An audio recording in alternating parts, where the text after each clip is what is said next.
Hi guys, and welcome back to another episode of the Terriers Talk podcast. And today we're reviewing Stoke City. We were both present. Just gonna get straight into it. What was your immediate thoughts going into the game? Because I know you were very optimistic about the game. How are you feeling coming away from it? Yeah, I was feeling quite confident, and safe to say, it wasn't that simple. I think Stoke were always a really awkward outfit to come up against, and I think that was really evident. It was a very, very cagey affair, especially towards the end of the game. Fortunately for Town, we did look a bit better towards the second half, but the first half, I mean, how discouraging was that to see when it was Warnock's final game, and we just didn't look at the races at all first half, did we?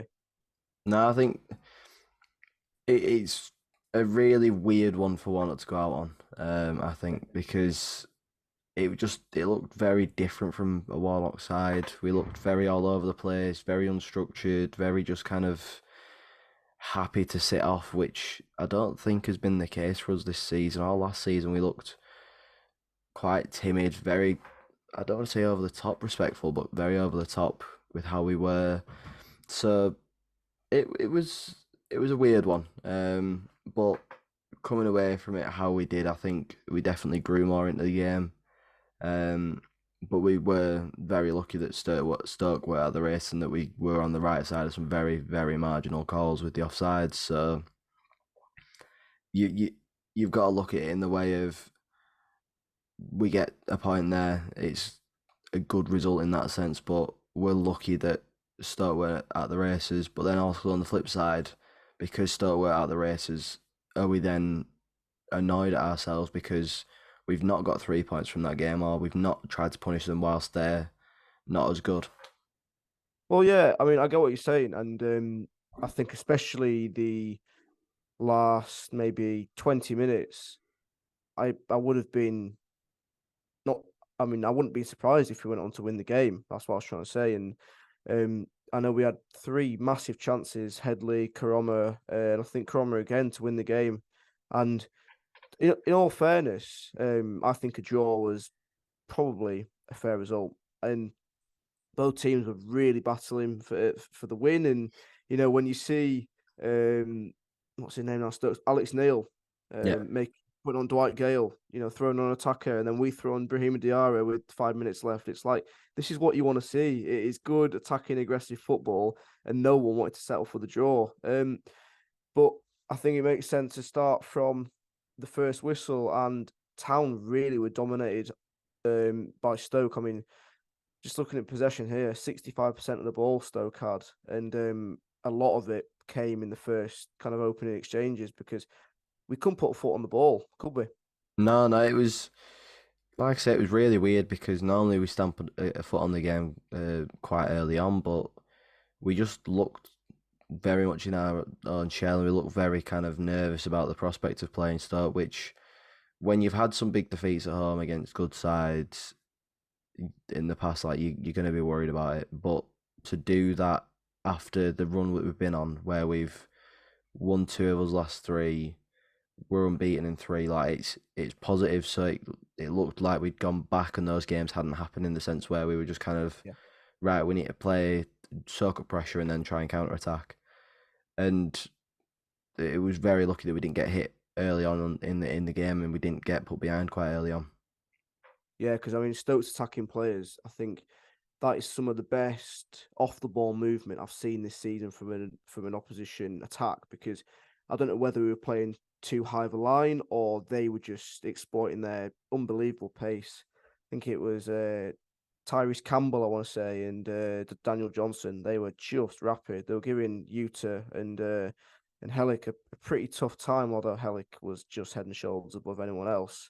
Um, and then obviously what we don't see normally is the referee pull up, and that is 9 minutes of time, and you're thinking, right, okay, what's going to happen afterwards? And completely against the run of play, Town get a free kick, and Sorba Thomas puts in a delicious ball, and that's the only way I could probably describe it without getting kicked off the podcast. It was absolutely delicious, and Matty Pearson does what he does best, and it's 1-0 Town. Yeah, it was completely against trying to play. I want it was massively against what everyone was thinking. If there was going to be a first proper goal scorer in the game, it was going to be Stoke.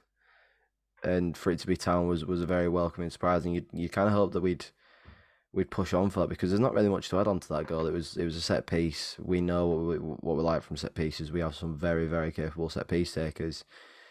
But you'd hope that Town can stamp the foot on the game, get a bit defensively resolute for the next few minutes at least, just ride the wave out, No. and then you're back to defending that we were seeing at the start of the season, which Yeah. it was just the question of why and how that's happening because we know we've got capable defenders.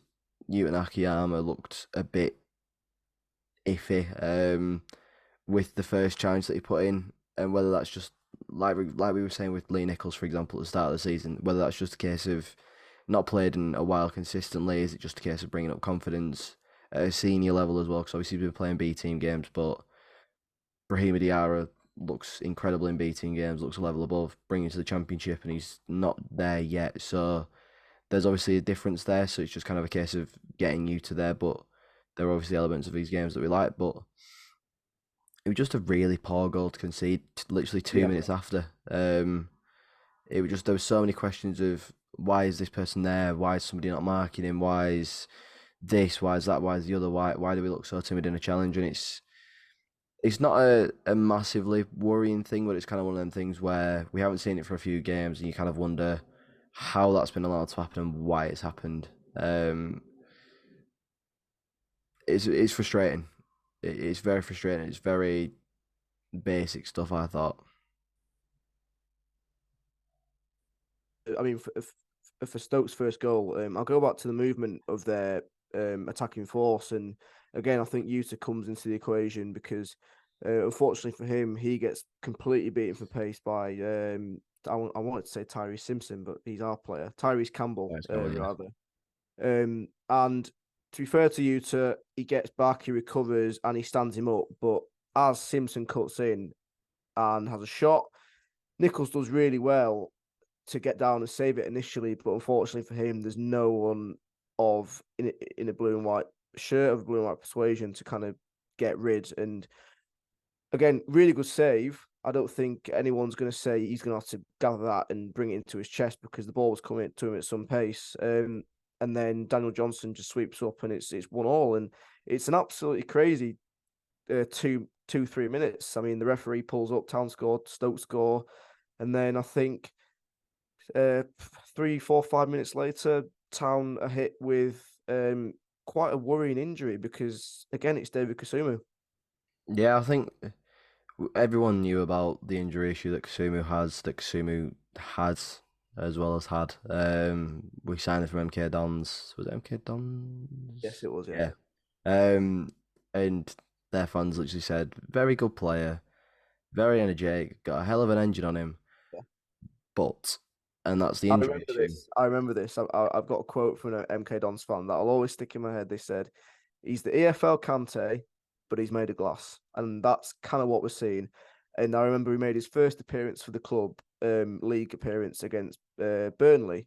He Yeah. came on, got booked, and then was injured. I think he was out for probably a month, and that's what we come to expect from him. And we know how much of a player he is, and we know the engine he does have. Quite ironically, because he is quite literally made of glass. But we just got to hope for David's sake and the sake of the team that it's nothing too serious. But you never know with him, do you?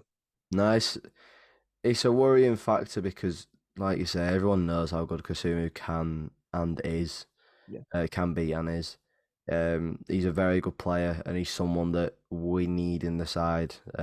Being fit, even if he's not to start games as a rotational option, he's exceptional, and he's a very good standard midfielder in this league.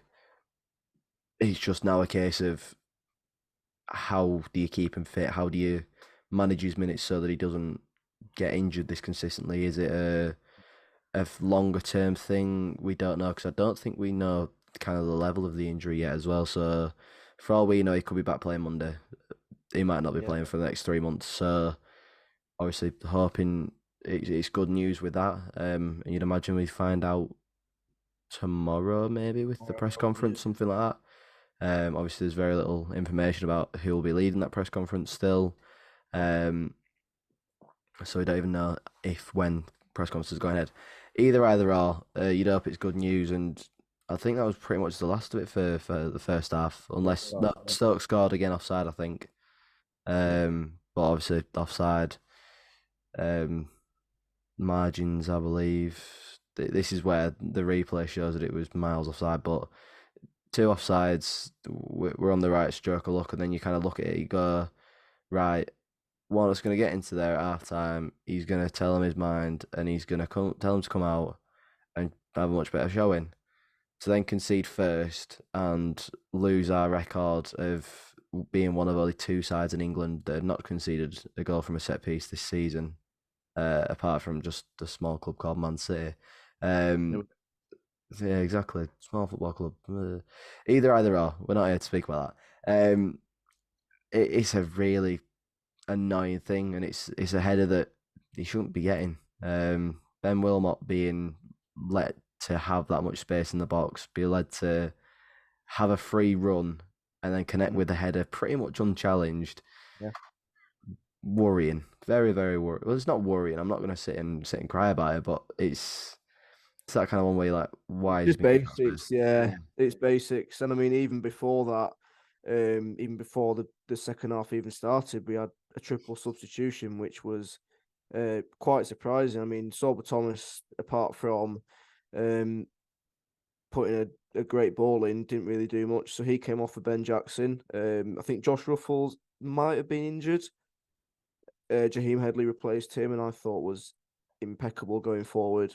A bit vulnerable going, not going back defensively, and then Paul Keane Harrett was just chasing shadows for 45 minutes, so he was replaced by Delano Bergzorg, and all three substitutions had a really, really heavy impact, but not before Stoke scored. And yeah, Stoke um, and Ben Wilmot, he basically had the freedom of our penalty area before he made a darting run and to the front of the post.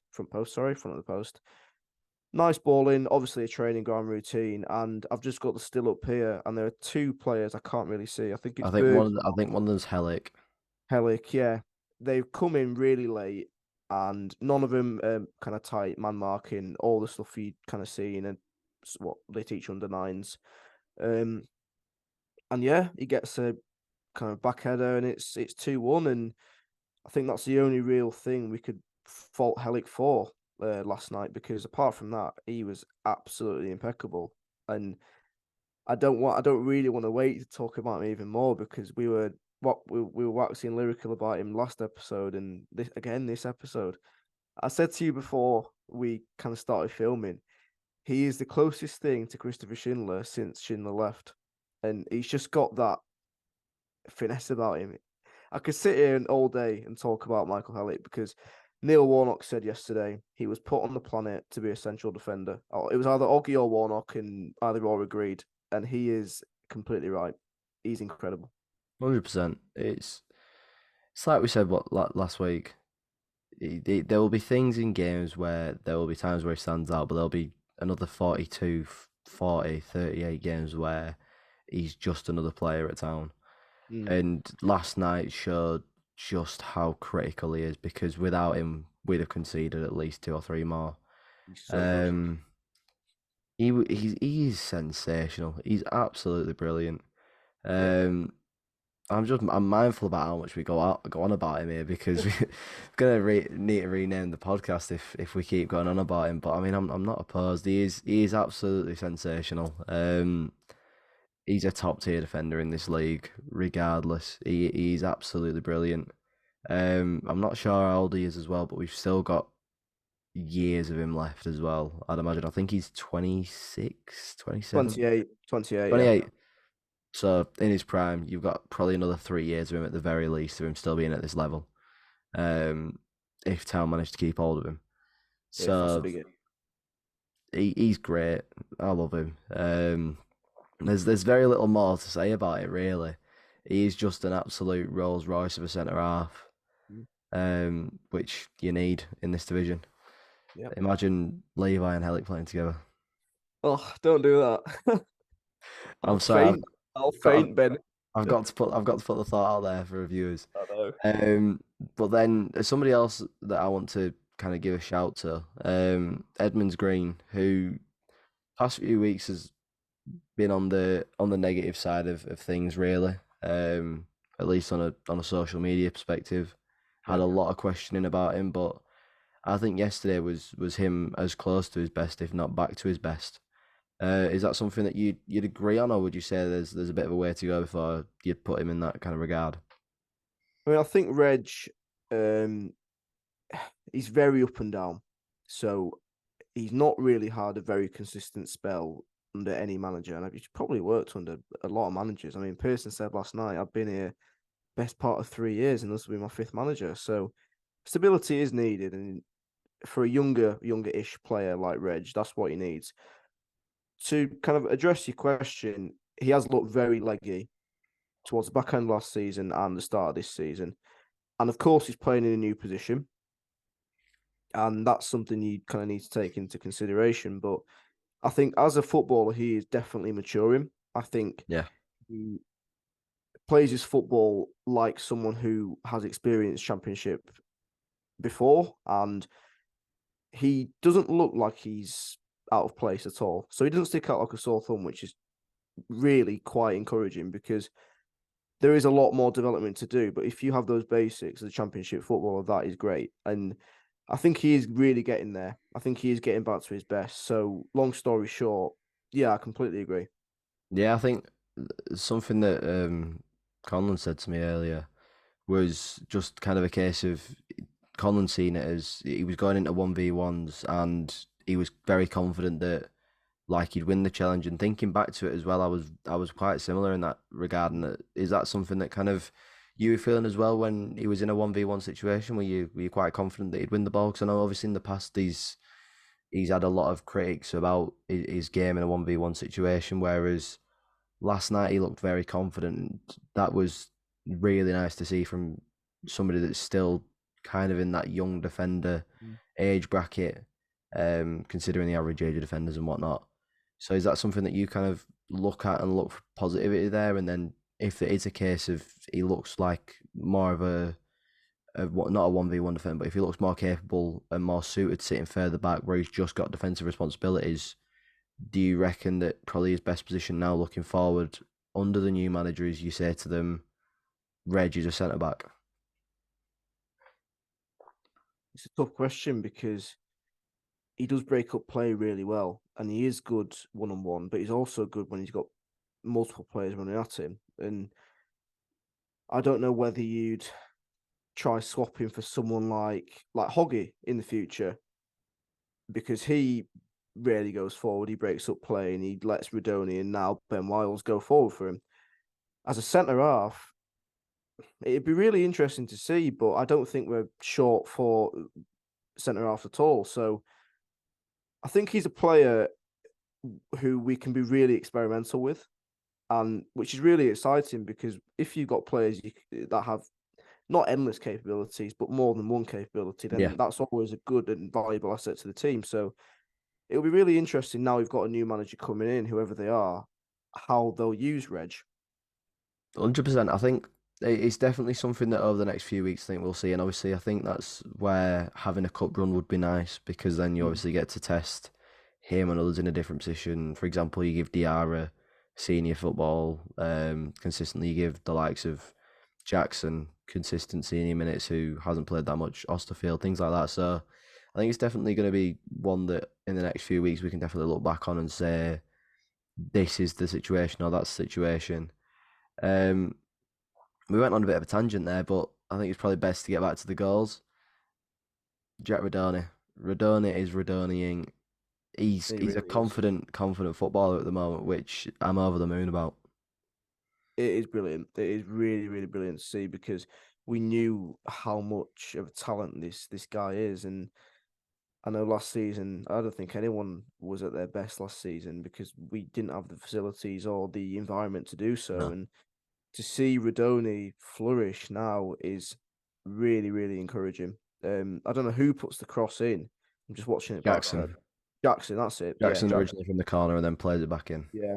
and Jackson fires it across, and Radoni's just in no man's land. And it all went relatively in slow motion. I mean, I'm on the Riverside, and I'm first row of the upper tier, and I'm thinking, from up here, it looks like there's no one around him. Is that the case? Because if so, you've got to score this. And Yeah, he takes a touch, he's got his back to goal, and he turns and he fires it into the bottom, back of the net, and they're thinking, all right, we can win the game here.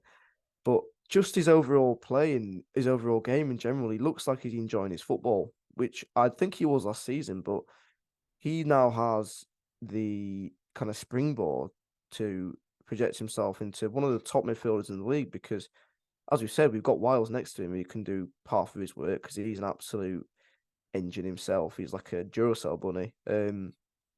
He doesn't stop. And Radoni, you see him further up the pitch now, and it, like you said, Radoni's Radonian, and I'm really happy to see because I think with time he will become an absolutely outstanding player for the club and hopefully for many years.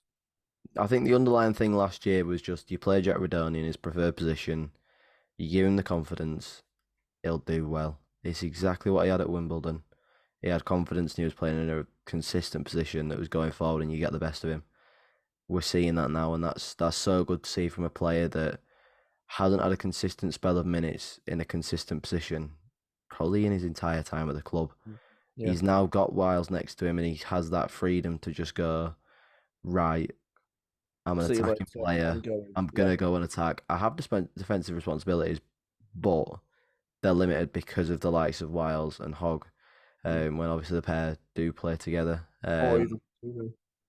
Exactly. So you've got that like backbone behind him now. So it's now just a case of pushing forward with him. And like you say, he has got the ceiling with Rodoni is so high. He can and he probably will go very high. It's just now a case of making sure he stays confident because I think what we've come to realize is a lot of our players rely on confidence. You've got so many younger players in this squad that just if they let the confidence drop, they're going to struggle. You've then got a few of the older players that probably will fit that mold too. The Sauber's in the kind of mix where he's still young enough to be young and he's not old enough to be a senior player of the squad. So he's Yeah. just in that middle ground, confidence player. Karoma, probably the same bracket, confidence. Radoni, confidence. Headley, Diarra, Harrop probably fits that mold. Ward probably fits that mold and he's a senior player. There are players that rely on confidence a lot. So this next manager, if they just instill confidence across the board, we really will do well with them. And Radani he'll go up in price because everyone can see how good he is. It's just now a case of flourishing, like you've said. And then the next kind of 20 minutes after that Radoni goal was just kind of Bonkers, hectic, wasn't it? wasn't it? It was Absolutely bonkers. it looked like Town were going to be the more likely the two sides to get a goal. But then equally on the flip side, you're kind of like every Stoke attack, you're a bit like, Oh oh God, God, yeah. I don't like this. You've got Wesley on and you had Dwight Gale on, and if I've ever seen two players that would score in front of an away end and clasp their ears after the amount of just fan noise they were getting, it would have been one of those two players. Mm. It was a really, really good game of football in that last 20 minutes. For a neutral, it was It's great. horrible as a fan. Yeah, it was, and everyone was getting involved. I mean, the clip of Warnock interacting with the Stoke fans has now Yeah. gone viral. It's great. It's just it was a brilliant final 25 minutes of football if you were, a neutral fan, and it was even really entertaining to be fans of both teams. And it was just a really good, typical way for Warnock to bow out because it was never ever going to be a Oh nice no. summer's day, against a team that we were going to win 4-0. It was always going to be a cold, wet, horrible night against Stoke. And I think that really sums up what Warnock's about. I mean, I'm just He going to is, interrupt you there. For a man that predicted 3-0, you're backtracking an awful lot here, Jay. it's fine. It's fine. That didn't happen. That didn't happen. But yeah, no, it was honestly, it was great. It was great to watch and kind of a um, fitting way for a legend to go out. 100%. I think if you got Warnock to write down what his final game at a club would be, I don't think he'd be far off that, would he? Interacting with the away end, there's that quote about how he'd like to bow out with opposition fans and what they're calling him, and for Yeah, whatever. Yeah. PG reasons, we're not going to repeat that. You know what we're on about. Stoke fans knew what they were on about, and Warnock got what he wanted, and then gave it back a little bit at the end, which was really good to see. And he is a legend of the football club. There's no denying that for his work previously and obviously the past 6 months. But it was a really great way to bow out, and there's now a very solid foundation to build off of. You're 5 points away from the relegation zone. I believe you're 4 points away from the top six. You are quite literally have the entire season in front of you to make your own destiny now. So it it's left us in a really good place. Obviously, 3 points would be ideal, but a point against the Stoke side that most predicted to be up at the top end of the division, and probably will end up back there once the players are fit.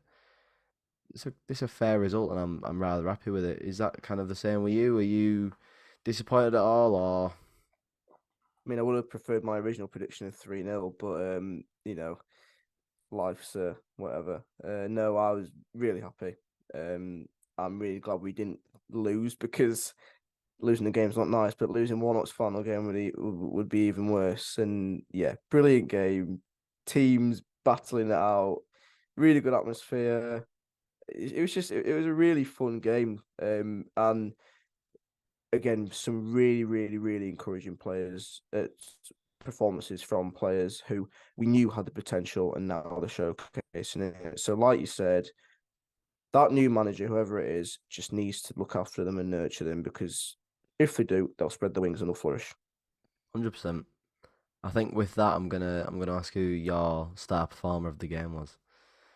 We're bringing it back. We're going old school.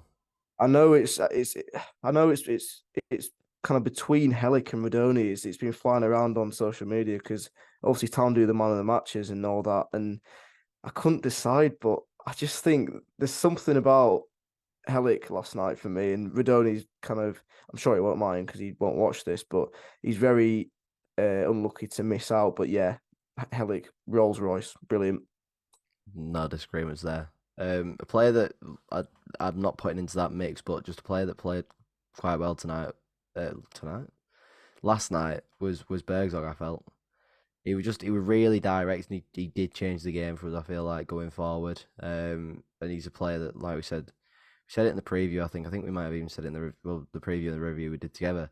But he's just a player that's so direct, and he will cause like teams issues. So if you put him up top with Karoma, he's gonna do really well. So that's definitely one to look out for the future, and we'll obviously speak probably more about him in the preview against Coventry. But that wraps up the episode. Obviously, Helic wins the Terriers talk, whatever. That's not a thing, but it can be. Michael contacted us for your award.